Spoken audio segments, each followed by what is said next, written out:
여러분, 재미있는 영화를 보고 나시면 보통 어떤 기분이 드시나요? 영화관을 나올 때, 요 영화는 다음 편, 속편이 언제쯤 나오나 이런 생각을 한 번쯤 해보셨던 적이 있을 것 같습니다. 최근에 전 세계적으로 굉장히 히트를 쳤던 넷플릭스의 오징어 게임, 혹시 보신 분 계신가요, 여기? 경건하게 우리 성경 말씀을 항상 묵상하시기 때문에 네, 가장 되게 흥행을 했던 넷플릭스 그 히스토리상 오징어 게임이라는 그 드라마도 이제 속편이 나온다는 뉴스를 최근에 제가 봤습니다. 이렇게 어떤 영화가 흥행하고 그 속편이 나온다는 것은 그 자체만으로 물론 속편도 흥행한다는 것을 보장하진 않지만 굉장히 많은 사람들의 사랑과 또 좋은 평가가 있었음을 의미합니다. 제가 뒤쪽에 보니까 우리 중앙교회 성경 읽기표가 있더라고요. 벌써 많은 분들이 한 번, 또 두 번, 세 번 이렇게 말씀을 읽고 계신데, 그럼 성경을 제일 읽을 때 처음 읽는 책이 어떤 책이죠? 네, 창세기. 네, 창세기는 다들 이제 많이 읽으시는데, 창세기를 딱 읽고 나서 그 다음 내용이 굉장히 이렇게 기대가 되시고 어떤 내용이 나올지 그런 궁금증이 생겼던 경험이 있으신가요? 그냥 성경이니까 열심히 읽어야지. 그래 쭉쭉 보셨나요?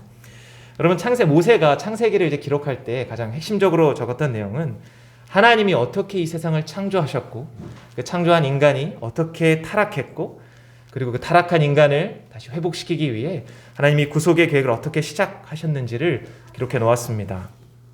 그리고 가장 핵심적으로 하나님이 아브라함을 부르시고 그와 언약을 맺으시고 그의 후손들을 통해 그 하나님의 약속을 이루어 가시는 내용이 어떻게 보면 창세기의 핵심 내용이죠.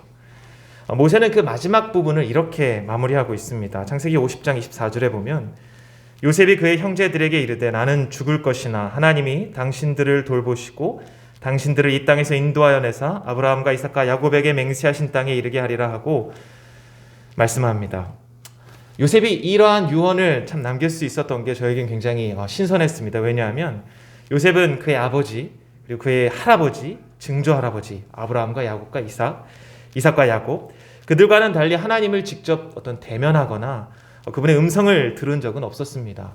물론 그의 인생 가운데 하나님이 귀한 꿈을 주시고 그 인생의 여러 우여곡절을 통해 하나님 함께 계심을 이렇게 보여주셨지만 그러한 요셉도 이 자신의 마지막 순간에 하나님께서 자신의 조상들에게 주셨던 그 약속의 땅으로 인도해 주실 것이다, 그것을 기억했고 그리고 그것을 반드시 이루실 것이라는 확신이 있었습니다. 그렇게 요셉은 믿음으로 자신의 후손들에게 나의 유고를 반드시 이 땅에서 나갈 때에 가져가달라 부탁했던 것이죠. 그래서 히브리 기자는 그가 이 믿음으로 자신의 유고를 부탁했다라고 이야기하죠. 그래서 여러분, 창세기 마지막 부분이 이러한 내용이 있다는 것, 모세가 참 의도적으로 이 내용을 넣은 것 같아요. 다음 편 스토리가 여기서 하나님의 약속이 끝나는 것이 아니라 이어진다. 마치 후속편을 예고하는 그런 티저 영상이 영화 후반부에 나오듯이 그 다음 출애굽기의 내용이 어떠한 것들로 흘러갈지를 미리 말씀하고 있는 것 같습니다. 그래서 이어지는 출애굽기 내용이 어떻게 흘러갑니까? 하나님께서 애굽 땅에 거주하던 이스라엘 민족을 어떻게 인도하여 내시고 약속의 땅으로 인도하사 하나님의 약속을 성취하시는지 그 내용이 나오고 있죠. 저는 오늘 본문 말씀을 통해 짧은 시간이지만 이 하나님께서 당신의 백성들에게 맺으신 언약을 어떻게 성취해 나가시는지 확인함으로써 또 저와 여러분들에게 주신 그 약속의 말씀을 이루어 가시는 그 주님에 대한 은혜를 함께 누리기 원합니다. 첫 번째로는 하나님의 섭리와 인도하심, 그분의 약속, 그것은 우리가 깨닫지 못하는 순간에도 계속되고 있다는 사실을 오늘 본문 말씀을 통해 알 수 있습니다. 짧게 출애굽기 내용을 좀 잘 아시겠지만 설명드리면, 이제 야곱과 그의 가족들이 7년 흉년 때문에 요셉의 초청을 받아서 애굽 땅에 거주하죠. 그래서 70명이 애굽으로 인주했는데 출애굽기 초반에 보면 그들이 하나님의 은혜로 아주 생육하고 번성했다라고 출애굽기 1장 7절에 말씀합니다.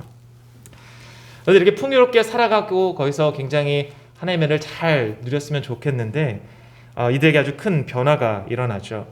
출애굽기 1장 8절 말씀을 보시면 요셉을 알지 못하는 새 왕이 일어나 애굽을 다스리더니라고 말씀합니다. 애굽 왕조에 변화가 있었던 것이죠. 왕조가 바뀌면 흔히들 그 전 세대의 왕조들의 어떤 친척들이나 대적들을 미리 제거하고 자신의 왕조를 굳건히 하는 것이 그 당시의 문화였습니다. 특별히 새 왕이었던 이 에골 바로는 히브리 민족들, 강성하여지고 있던 민족들에 대해서 굉장히 적개심을 가진 왕이었습니다. 그래서 여러 가지 방법으로 이들의 씨를 말리려고 하는데요. 잘 알다시피 강제 노역을 시켜서 이들에게 힘든 노역을 시켜서 이들을 좀 묶어두고자 했고요. 그리고 산파들을 통해 애가 나오면 남자아이가 나오면 죽여버려라, 이런 산파를 통해 그들의 이 강성함을 견제하고자 했고, 또 마지막으로는 아이의 법을 제정해서 모든 아이가 태어나면 남자아이는 다 나일강에 버려라 라고까지 이렇게 히브리 민족들을 핍박했습니다. 그러나 이스라엘 민족은 이러한 바로의 압제 가운데서도 계속해서 강성해져 갔습니다.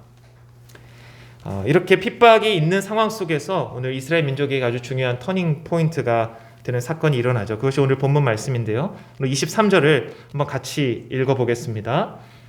시작.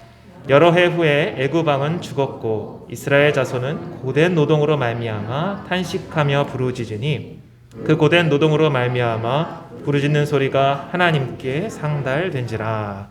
아멘. 이 장면은 출애굽기가 시작되고 처음으로 이스라엘 백성들이 하나님께 부르짖는 장면 구절입니다. 앞서 요셉을 알지 못하는 새로운 왕조가 등장하고 막 핍박이 시작했을 때도 모세는 이스라엘 백성들이 하나님께 부르짖었다라는 말씀을 기록하지 않습니다. 그런데 왜 이들이 이번에 또 애굽 왕이 죽고 새로운 왕이 이제 올라왔을 때에 이들이 부르짖게 되었는가? 아마도 새로운 왕의 등장함으로써 그동안 자신들이 받았던 박해가 어느 정도 좀 해소되어지거나 좀 자신들에게 정책을 펼쳐서 히브리 민족을 다시금 이렇게 안정시켜줄 그런 왕을 기대했을지도 모르겠습니다. 그러나 여전히 새로운 왕이 왔지만 자신들의 삶에는 나아지는 것이 없고 여전히 핍박은 그대로 있고 너무나 힘든 상황들이 계속되자 이들은 마침내 하나님께 부르짖기 시작했던 것이죠. 본문 24절을 보면 하나님은 이들의 부르짖음에 들으시고 응답하셨습니다. 그들의 고통 소리를 들으시고 응답하시는 것이죠. 여러분, 여기서 제가 한 가지 좀 생각해 볼 부분이 있습니다. 이스라엘 백성들이 하나님께 이제 부르짖었으니까 하나님이 그 전까지는 가만히 계시다가 이들아 힘들다고 부르짖네, 내가 좀 도와줘야겠다, 이렇게 하나님이 역사하셨습니까? 그 전에는 전혀 이들을 모른 척하다가 이들이 부르짖었으니까 그 기도를 들으시고 그제서야 움직인 것인가요? 아마도 그렇게 성경은 말씀하고 있지 않은 것 같습니다. 하나님은 이미 이스라엘 백성이 이렇게 부르짖기 오래전부터 당신의 백성을 구원하기 위해 일하고 계셨습니다. 우리가 보진 않았지만 창세기 2장 앞부분에 이제 모세라는 한 아이를 하나님께서 예비하셨죠. 바로의 법 때문에 죽었어야 하지만 어머니의 믿음으로 그가 바로의 죽음의 손에서 보호하심을 입었고 또 왕궁에서 길러졌고 또 하나님은 그를 광야로 인도하셨습니다. 그리고 애굽의 새로운 왕이 세워지면서 모세를 이제 죽이려고 했던 그 왕이 죽고 이제 모세가 다시금 애굽으로 돌아갈 수 있는 그 길 또한 하나님께서 예비하셨던 것이죠. 우리가 이야기를 잘 알듯이 이 모세라는 인물이 훗날 이스라엘 백성을 하나님의 말씀으로 이들을 능력으로 인도하여 내죠. 하나 이스라엘 백성들이 부르짖기 이미 이전부터 하나님은 이 모든 계획을 실천하고 일하고 계셨다는 사실입니다. 분명 이스라엘 백성들은 하나님께 부르짖었죠. 왜요? 너무나 힘들고 소망이 없고 암울했기 때문에 부르짖었습니다. 그러나 이러한 상황들이 오히려 하나님을 향해 부르짖게 했다라는 것 또한 역시 사실입니다. 근데 여기서 또 한 가지 제가 좀 기억했으면 하는 상황은요. 하나님께서 이스라엘 백성들이 이렇게 간절히 부르짖도록 그것조차도 인도하셨다는 사실입니다. 에스겔서 20장 6절 9절 말씀을 조금 긴 말씀인데요. 제가 한번 같이 읽어봤으면 좋겠습니다. 한번 읽어볼까요? 시작. 그날에 내가 내 손을 들어 그들에게 맹세하기를 애굽 땅에서 인도하여 내어 그들을 위하여 찾두었던 땅 곧 젖과 꿀이 흐르는 땅이요 모든 땅 중에 아름다운 곳에 이르게 하리라 하고 또 그들에게 이르기를 너희는 눈을 끄는 바 가증한 것을 각기 버리고 애굽의 우상들로 말미암아 스스로 더럽히지 말라. 나는 여호와 너희 하나님이라 하였으나 그들이 내게 반역하여 내 말을 즐겨 듣지 아니하고 그들의 눈을 끄는 바 가증한 것을 각기 버리지 아니하여 애굽의 우상들을 떠나지 아니하므로 내가 말하기를 내가 애굽 땅에서 그들에게 나의 분노를 쏟으며 그들에게 진노를 이루리라 하였노라. 그러나 내가 그들이 이방인의 눈앞에서 그들에게 나타나 그들을 애굽 땅에서 인도하여 내었나니 이는 내 이름을 위함이라. 내 이름을 그 이방인의 눈앞에서 더럽히지 아니하려고 행하였음이라. 아멘. 여러분, 이 에스겔 선지자의 말씀을 통해 우리가 알 수 있는 사실이 무엇입니까? 바로 이스라엘 백성들이 그 70명이 애굽에 이주한 이후 약 400여 년이 시간이 흐르는 동안 그 땅에서 바로 하나님을 떠나 애굽의 우상들을 섬기며 가증한 것들을 따르기 시작했다는 것이죠. 하나님 보시기에 악을 행한 것입니다. 조상들의 하나님을 점차 잊어가고 그 문화에 젖어들어서 그곳에서 하나님이 아닌 그곳의 문화와 그곳의 우상들을 섬겼던 것입니다. 그렇기 때문에 이스라엘 백성들이 이 400년 동안 애굽 땅에서 핍박받고 고난받았던 것, 그 시간이 하나님의 계획 속에 있는 시간이었다는 것이죠. 하나님은 이스라엘 백성들이 하나님을 떠나 우상을 섬기던 그들이 다시금 하나님께 부르짖으며 주님 앞에 나오기를 기다리셨다는 것입니다. 바로 여기서 애굽의 신한 고난들이 이들을 주께로 돌이키는 데 아주 중요한 역할을 했던 것이죠.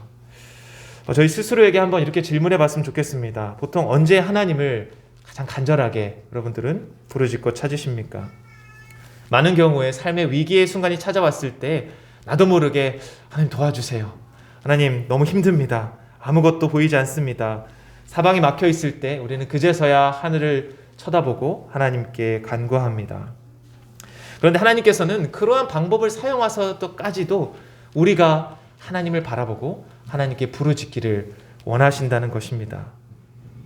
다시 말해 우리에게 여러 그런 상황들을 통해 어쩔 수 없이 우리가 하나님께 부르짖는 상황이 됐다면 그것조차도 하나님이 우리를 너무 사랑하셔서 우리가 하나님만을 바라보고 하나님만을 부르짖기를 원하신다는 그 증거라는 것이죠. 한 신학자는 이렇게 말합니다. 우리가 하나님께 부르짖기 시작했다는 것은 하나님이 우리 마음 가운데 일하고 있다는 신호이다. 즉 우리 마음에 하나님을 향한 그 부르짖음을 마음조차도 주시는 분이 바로 하나님이시고 그렇게 하나님이 우리를 사랑하사 일하신다라는 것입니다.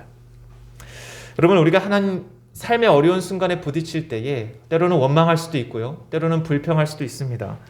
그러나 그 시간들을 통해 우리가 하나님을 찾기 시작한다면 그것이 하나님이 우리를 위해 이미 일하고 계시다는 사인임을 기억하시기 바랍니다. 누구도 하나님의 일하심을 막을 수 없습니다. 그는 자기 백성을 위해 모든 것, 심지어 자기 아들까지도 이 땅에 내어주사 우리를 죄에서 구원하시기 위해 우리를 사랑하시는 분이시기 때문입니다. 오늘 어버이 주일이죠. 여러분, 아버님, 어머님, 또 부모님의 마음이 어떻게 보면 그 하나님의 마음을 조금이나마 알 수 있는 그러한 마음인 것 같습니다. 저에게도 이제 19개월 된 딸이 하나 있는데요. 딸아이가 이제 부모님을 찾을 때는 뭔가 요청을 하거나 도움이 필요할 때죠. 근데 부모의 마음은 딸이 그렇게 부르짖기 이미 이전에 딸에게 필요한 모든 것을 사실은 준비해 놓고 있습니다. 그렇죠? 배가 고프다고 울 때에 그때 가서 먹을 걸 사지 않죠. 이미 먹을 것을 준비해 놓고 그 딸아이가 울면 그것을 건네줍니다. 또 딸아이가 울어서 기저귀 갈아달라 하면 그제서야 슈퍼에 가지 않습니다. 이미 기저귀를 잘 준비해 놓고 울면 그때 갈아주죠.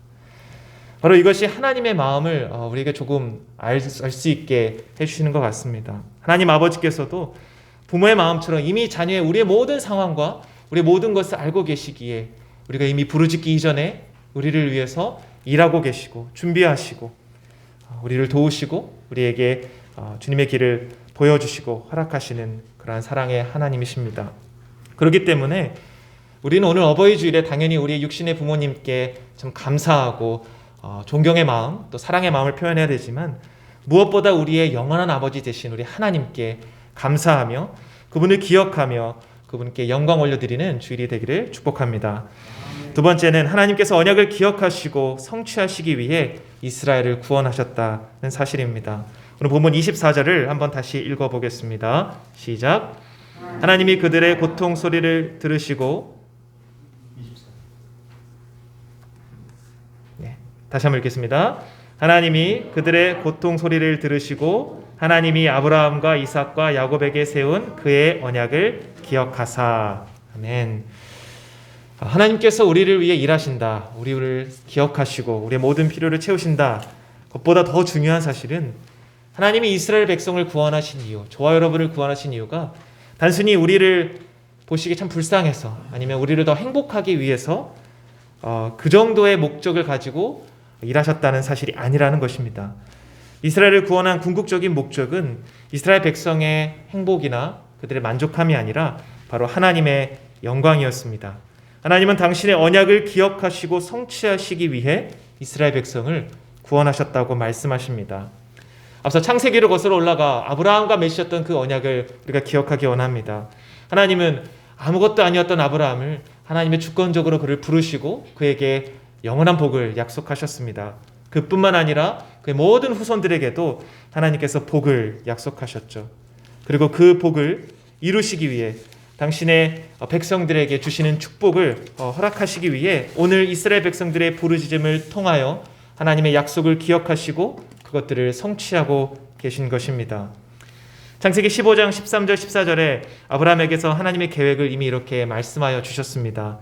여호와께서 아브라함에게 이르시되 너는 반드시 알라 내 자손이 이방에서 객이 되어 그들을 섬기겠고 그들은 400년 동안 내 자손을 괴롭히리니 그들이 섬기는 나라를 내가 징벌할지며 그 후에 내 자손이 큰 재물을 이끌고 나오리라.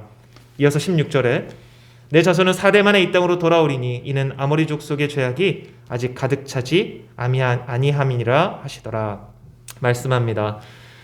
이처럼 하나님은 이미 자신의 영원한 계획 가운데 그 계획을 이루시고 성취하시는 분이십니다. 아브라함과 언약을 맺으실 때 400년 후에 이스라엘이 어떻게 애굽을 나오게 될지 이미 말씀하셨고 그리고 그 시간이 또 필요한 이유가 무엇인지조차 말씀하여 주셨습니다. 이 말씀을 통해 볼 때에 하나님은 이스라엘 백성만 통치하시는 분이 아니라 온 땅을 다스리시는 분이심을 우리는 알 수 있습니다. 하나님께서는 온 땅을 심판하시고 다스리시며 통치하시는 창조주 되십니다. 사랑하는 성도 여러분, 우리 말씀을 좀 기억했으면 좋겠습니다. 하나님은 내가 원하는 대로 내가 부르짖을 때 나를 위해서 존재하는 분이 아니라 하나님은 온 땅을 다스리시고 그분의 약속을 이루시며 그분의 뜻을 실행하시는 분이십니다. 모든 것을 계획하시고 이루심을 통해 자신의 영광을 나타내시는 분이십니다. 하나님의 구속 사역은 아담과 하와가 처음 범죄하였을 때에 이미 시작되었습니다. 그리고 그 하나님께서 약속하신 그 여인의 후손, 그 후손이 오시기까지 하나님이 아브라함을 택하시고 당신의 백성들에게 언약과 그 약속을 주시고 그것을 성취하시기 위해 오늘 출애굽기 말씀 또 모든 구약의 말씀들을 우리에게 통하여서 어떻게 그것들을 이루어 가시는지를 보여주고 계십니다. 여러분, 이러한 사실이 우리에게 주는 은혜가 무엇일까요? 우리의 구원이 우리의 상태나 우리의 조건에 달려있지 아니하고 하나님의 전적인 주권과 사랑에 달려있다는 사실입니다. 그렇기 때문에 하나님께서 한번 허락하신 구원이 반드시 성취된다라는 구원의 확신을 우리가 가질 수 있는 것이죠. 구원이라는 것이 어떤 내가 선택해서 내가 원할 때에 하나님으로부터 얻어낼 수 있는 것이 아니라 하나님의 절대적인 주권과 사랑과 은혜로 우리에게 주어졌고 그리고 그것을 하나님이 이루시고 성취한다고 성경은 말씀하고 있습니다.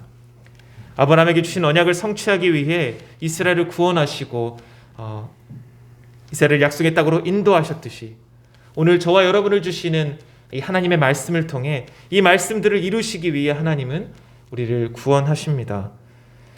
그리고 너무 잘 아는 말씀이죠. 하나님이 세상을 이처럼 사랑하사 독생자를 주셨으니 이는 그를 믿는 자마다 멸망하지 않고 영생을 얻게 하려 하심이라. 누구든지 그 이름을 믿으면 하나님께서 영생을 주시겠다고 약속하셨습니다. 그리고 그 약속을 이루시기 위해 하나뿐인 아들 예수 그리스도를 이 땅에 보내주셨습니다. 이것이 바로 하나님의 사랑이요 하나님의 은혜입니다. 여러분, 우리가 이 말씀에 어떻게 반응해야 할까요? 우리는 먼저 하나님의 그 약속의 말씀들 66권의 말씀 그것을 성취하실 그 하나님을 믿음으로 붙잡고 그분께 감사해야 할 것입니다. 이미 저와 여러분에게 그 하나님과 예수 그리스도를 믿는 믿음을 주시고 영원한 하나님의 나라를 약속하여 주셨습니다. 이 땅의 삶의 끝이 아니라 우리에게는 하나님께서 허락하신 나라가 있고 그 땅을 향해 나아가는 소망이 있기 때문에 우리는 하나님께 감사할 수 있습니다. 뿐만 아니라 예수님께서 우리에게 가르쳐주신 기도를 좀 기억했으면 좋겠습니다. 뜻이 하늘에서 이루어진 것 같이 땅에서도 이루어지이다. 바로 이 믿음의 고백이 오늘 저와 여러분의 고백이 되길 원합니다.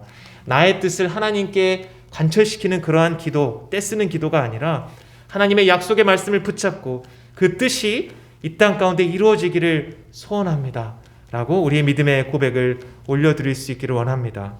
그래서 나의 마음과 생각이 오직 하나님께만 향하고 그분을 사랑하며 그분을 전적으로 신뢰하고 그분의 약속의 말씀을 붙잡고 오늘 하루를 살아갈 수 있게 되기를 소원합니다. 그렇게 할 때에 우리 가운데 진정한 행복이 주어지는 것 같습니다. 먼저 주님의 나라와 그의 의를 구할 때 그 하나님의 선하신 뜻, 그 가운데 성취되어지는 우리의 구원도 감사하고 우리 가운데 주어지는 축복들을 감사할 수 있는 것입니다. 마지막으로 하나님의 언약은 예수 그리스도를 통해 완성된다는 사실을 우리가 기억하기를 소원합니다. 우리 본문 24절, 25절을 한번 다시 읽어보겠습니다. 시작. 하나님이 그들의 고통 소리를 들으시고 하나님이 아브라함과 이삭과 야곱에게 세운 그의 언약을 기억하사 하나님이 이스라엘 자손을 돌보셨고 하나님이 그들을 기억하셨더라. 아멘. 이 본문 두 절의 말씀에 사용된 동사들이 많이 있죠. 하나님께서 들으셨다, 기억하셨다, 또 그들을 돌보셨다, 또 그들을 기억하셨더라. 이스라엘 부르짖음에 하나님의 반응이었습니다. 하나님께서는 단순히 우리가 그냥 인간적인 개념에 누군가 이야기를 듣고 알고 기억하는 것 그 이상을 이 본문 말씀을 통해 의미를 하고 있다고 볼 수 있습니다. 하나님께서 아셨다는 것은, 하나님께서 들으셨다는 것은 우리의 모든 상황과 우리의 마음의 생각과 감정과 그 모든 것을 하나님이 아셨고 그것을 이해하시고 그리고 그것 가운데 우리를 긍휼히 여기시고 돌아보시고 사랑하신다는 말씀이죠. 어떻게 이것이 가능합니까? 성경은 하나님께서 물론 창조주시고 전지전능하시기 때문에 우리 모든 것을 아신다라고도 말씀하지만 동시에 그분의 하나뿐인 아들 예수 그리스도를 이 땅에 성육신하심으로써 죄를 알지 못하시지만 우리 인간의 모든 생각, 모든 아픔, 슬픔, 배고픔, 모든 것, 피곤함까지도 다 경험하심으로써 우리의 모든 것을 이해하시고 공감하십니다. 제.이. 패커 목사님은 이렇게 이야기했습니다. 그러므로 가장 중요한 것은 내가 하나님을 안다는 사실이 아니라 그 사실 근처에 있는 더 큰 사실, 곧 그분이 나를 아신다는 사실이다. 여러분, 우리가 하나님을 아는 것은 굉장히 작은 포션입니다. 우리 오직 성경 말씀을 통해 하나님께서 자신을 계시해 주신 만큼만 우리는 알 수 있지만 하나님은 저와 여러분을 그 누구보다도 잘 알고 계십니다. 내가 지금 어떤 생각을 하는지, 내가 지금 어떤 상황에 있는지, 내가 어떤 감정을 갖고 있는지를 누구보다 잘 아신다는 것이죠. 그리고 그 사실이 우리에게 무엇보다 큰 은혜가 된다는 것입니다. 나도 나를 모를 때가 참 많이 있는데 하나님은 나를 누구보다 잘 아시기에 내가 부르짖기도 전에 나를 사랑하사 나를 위해 일하시고 나를 위한 구원의 계획들을 이미 2000년 전에 이루시고 완성하셨습니다. 여러분, 오늘 이스라엘 백성들이 이런 부르짖음 이후의 이야기를 우리는 잘 알고 있습니다. 바로 모세를 통해 이스라엘 백성들을 애굽 땅에 모세를 보내셔서 그들을 바로의 손에서 건져내시죠.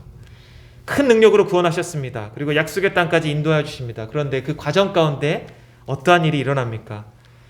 하나님의 신실하심과는 전혀 반대로 이스라엘 백성들은 계속해서 끊임없이 하나님께 원망하고 불평하며 우리가 괜히 하나님 우리를 애굽에서 끌어내서 이곳에서 죽게 하는도다 라고 하나님을 원망하고 하나님을 배반합니다. 그럼에도 불구하고 하나님은 끝까지 그들을 붙잡으시고 약속의 땅으로 인도하셨죠.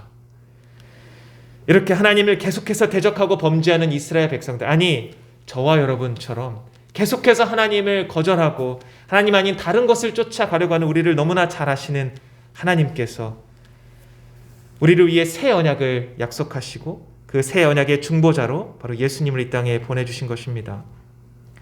바로 누가복음에서 사가랴 선지자의 예언을 통해 누가는 예수님께서 이 땅에 오신 이유가 바로 하나님의 언약을 성취하기 위한 것이다. 언약을 기억하셨다라고 말씀합니다. 그리고 히브리서 9장 14절 15절에 이렇게 말씀하죠. 하물며 영원하신 성령으로 말미암아 흠없는 자기를 하나님께 드린 그리스도의 피가 어찌 너희 양심을 죽은 행실에서 깨끗하게 하고 살아계신 하나님을 섬기게 하지 못하겠느냐. 이로 말미암아 그는 새 언약의 중보자시니 이는 첫 언약 때의 범한 죄에서 속량하려고 주구사 부르심을 입은 자로 하여금 영원한 기업의 약속을 얻게 하려 하심이라. 아담이 하나님의 언약을 받았지만 그것을 깨뜨렸죠. 그리고 하나님은 다시 아브라함을 택하시고 또 이스라엘 백성들을 끝까지 사랑하시고 그들이 계속해서 반역하자 새 언약을 주시고 그 새 언약의 중보자로 친히 이 땅에 예수님을 보내주셨습니다. 그의 영원하신 제사로 그 십자가의 죽으심과 부활하심으로 저와 여러분들은 죄에서 단번에 생명으로 옮겨졌습니다. 이렇게 예수님을 통해 하나님께서는 창세기 에덴 동산에서 범죄한 인류를 구속하시기 위한 구속 계획을, 그 약속을, 구속 사역을 완성하셨습니다. 이 예수 그리스도를 통해 완성된 하나님의 언약과 그 사랑과 은혜를 기억할 때에 우리는 하나님을 예배할 수밖에 없는 자리에 나아가게 됩니다. 왜냐하면 그것이 나의 노력이거나 행위가 아니라 나는 끊임없이 하나님을 배반하고 하나님의 신실하심을 거절하고 다른 것들을 바라보는데, 하나님은 그러한 우리를 예수 그리스도를 통해 은혜로 구원하여 주셨기 때문입니다. 그렇게 우리가 하나님의 창조된 목적을 회복하며 영원히 하나님을 찬양하며 경배하기를 원하시는 것이 바로 하나님의 뜻입니다. 더 나아가서 우리는 하나님 우리만 예배하는 것이 아니라 아직 하나님을 알지 못하는 자들에게 이 복음의 메시지를 전달해야 될 사명이 있습니다. 우리 주영광교회 앞에 제가 글을 봤는데요. 선교는 주님의 것, 그리고 선교는 우리의 몫이라고 말씀하죠. 너희는 온 천하에 다니며 만민에게 복음을 전파하라. 예수님께서 이 땅 가운데 사역을 마치고 올라가는 그 순간에도 우리에게 말씀하셨죠. 내가 너에게 가르쳐 지킨 것을, 모든 것을 사람들에게 가르쳐주고 세례를 주고 복음을 끝까지 선포하라. 그리고 그 목적이 무엇입니까? 오늘 우리 교회 주흥강교회 이름처럼 모든 것이 바로 하나님의 영광을 위한 것임을 우리는 기억해야 합니다. 사랑하는 성도 여러분, 말씀을 맺겠습니다. 오늘 본문 말씀을 통해 짧지만 우리는 이스라엘 백성들이 하나님께 부르짖고, 그리고 그 부르짖음 가운데 하나님이 언약을 기억하시고 그 이후의 모든 내용들을 통해 그 언약을 신실하게 성취하신다라는 사실을 보았습니다. 그리고 이 구원의 역사가 이스라엘 백성들만을 위한 것이 아니라 바로 하나님의 영광, 자신의 영광을 위한 것이고 그 주권을 성취하기 위한 것이다. 그리고 궁극적으로는 그 언약의 성취가 바로 예수 그리스도를 통해 우리 가운데 완성되었다는 사실을 살펴보았습니다. 로마서 5장 8절에 바울은 이야기합니다. 우리가 아직 죄인 되었을 때에 그리스도께서 우리를 위하여 죽으심으로 하나님께서 우리에 대한 자기의 사랑을 확증하셨느니라. 하나뿐인 아들 예수 그리스도를 이 땅에 보내심으로 그 언약을 완성하신 그 하나님 아버지, 그분이 저와 여러분의 아버지 되십니다. 오늘 어버이 주일에 우리의 영원하신 아버지 되신 하나님을 찬양하고 경배하기를 소원합니다. 그분께 날마다 우리의 경배와 예배를 올려드리며, 그리고 이 사실을 통해 나의 구원도, 나의 축복도 다 나만을 위한 것이 아니라 하나님의 영광을 위한 것이요, 또 아직 그 하나님을 알지 못하는 자들에게 우리가 이 은혜와 사랑을 전파해야 될 사명이 있음을 기억하십시다. 그리고 이것이 우리 인생의 진정한 목적이요 소망이며, 그리고 그분만 경배하는 삶을 신실하게 살아가는 저와 여러분 되시기를 주님의 이름으로 간절히 축원드립니다.